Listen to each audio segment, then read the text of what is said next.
Hi, guys. Welcome to another episode of OBK Bible Stories. Today's story is about God's mercies to the lowliest of us, to those ones who have nobody to depend on, to those ones who have nobody to look onto. This story is to remind you that God hears you, God sees you, and He knows your name. He's El Rai. So let's get into the story. This story is about Sarah's maid, Hagar, the first person who was recorded in the Bible to give God a name. Yes. So after God called out Abraham, when God called him out, he was 75 years old. He was 75 years old and his wife was 65 and they had no child. So God called him out of his people and told him to go to another land, that he was going to make him a father of many nations. So after this promise of God, 1 year passed and there was no sign of a child. 2 years came and went, no child. 3 years, 4 years, 5 years, 10 years, till Sarah had no child. And at this point, Sarah got tired and she's like, maybe this promise would never come. Maybe I should hasten up God's plan. I should help him a little bit to actualize this promise which he has promised to make Abraham a father of many nations. So she went to her husband Abraham and told him that he should sleep with her maid Hagar so that she can bear for her a child. More like a kind of surrogacy kind of thing, but Hagar would be the one to bear the child. So Abraham agreed to what his wife said, and when he laid with Hagar, she conceived, she got pregnant, just like that. So when Hagar got pregnant, her attitude towards Sarah changed. She became very disrespectful and she started looking down on Sarah. She was more like, why would this is not that hard to conceive. You've been waiting here for 10 years and I just went in 1 or 2 times and see I have a baby. So she had this contempt towards Sarah, and when Sarah noticed it, she was very disturbed and went to her husband, telling him that she regrets her action, that if she knew, she would have just not gone ahead with this plan of allowing her husband to sleep with her maid. So Abraham then told her that she can do whatever she wishes to do to her maid Hagar, because she's her maid. When Sarah got the permission of her husband Abraham, she started maltreating Hagar. So she was maltreating her and treating her so poorly that Hagar had to run away from their house and went to the wilderness. So Hagar was in the wilderness, very confused, not knowing where to go, what to do, hungry. She had nothing in the wilderness. And while she was there, the angel of the Lord called out to her by her name, saying, Hagar, Sarah's maid, where are you coming from and where are you going to? When she heard the voice of the angel, she answered and said that she ran away from her mistress Sarah because of maltreatment.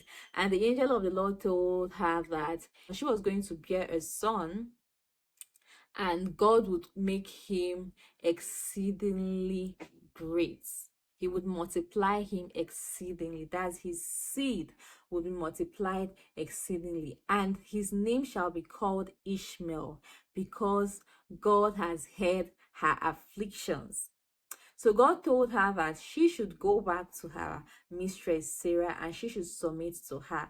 That is, whatever Sarah is doing to her, she should just endure and remain in that house, because her son was going to be a great man. So after the angel of the Lord finished speaking to her, she called the God that spoke to her, El Roi, meaning the God that sees me. Hagar was in awe and she said that, have I seen the God that sees me? She was so much in awe that even being a slave, being an Egyptian slave that was bought with money, God still saw her, God still knew her by her name. So she named God El Roi and obeyed the instruction of God, went back to her mistress Sarah. When she went back, she gave birth to her son, and Abraham named him Ishmael, just as the angel of the Lord has spoken.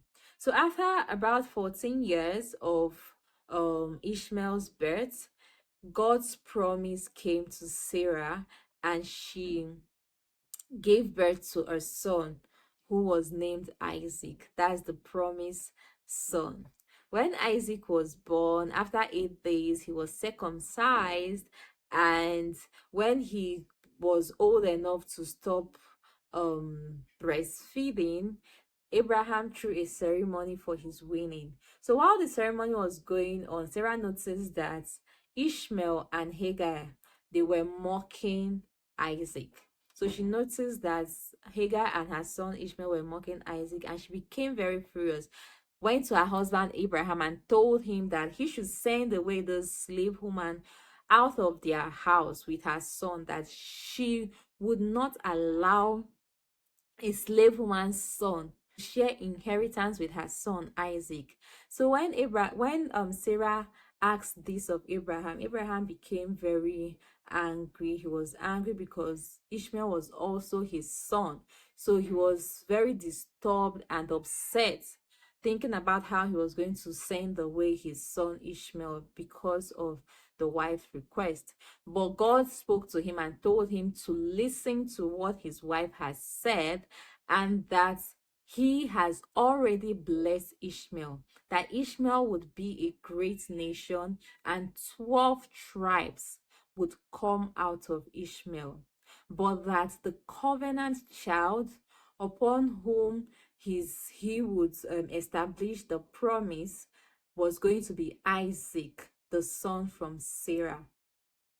So when God spoke to Abraham in the morning, he arose, gave Hagar water, a bottle of water and bread. Then he sent her and her son away. So Hagar went with her son and they went to the wilderness. And after a while, the water and the food that Abraham gave to them finished. So when he finished, there was nowhere to get water, no food, and they were going to die without those basic things. So Hagar, not wanting to see her son die, she hid him by a bush shade, and she went quite a distance so she wouldn't see him cry and die. She just went quite a distance where she would just stay there and cry herself. So while she was crying and the boy was also crying, the voice of the Lord came to her. God called her out again and asked her that she should go and take her son. She should go and take her son, that he has blessed Ishmael, and Ishmael would be a wild man and a great man. So while she was going to take her son, God opened up her eyes and she saw a well of water. So she was able to give her son water, and God was with them in that wilderness. So throughout, she was able to take care of her son. Ishmael grew in the wilderness and became a great man. So this story is one that we can see that even though God had a covenant with Abraham, even though Ishmael, that's the son of Hagar, was not the covenant child of Abraham, God was still very merciful. God was still very loving. God still took care of him as his own. It shows us that no matter who we are, no matter what we've done, even when Hagar was very disrespectful to her mistress Sarah, God still didn't write her off. He still provided for her in her wilderness situation. And then it reminds us that even when we fall out of God's plans for our life, he is still faithful. He would not change his character because of our weaknesses, because of our sinful nature. He would not change his character. He is a loving father and he is a merciful father, and he came through for Hagar. That is the same way he would come true for you. Yes. Hagar named God El Rai, meaning the God that sees me. And I'm here to remind you that God sees you, he hears you, and he knows your name. Thank you for watching this video. Don't forget to subscribe, like, and put on your notification button so that you know when new videos pop up. Bye.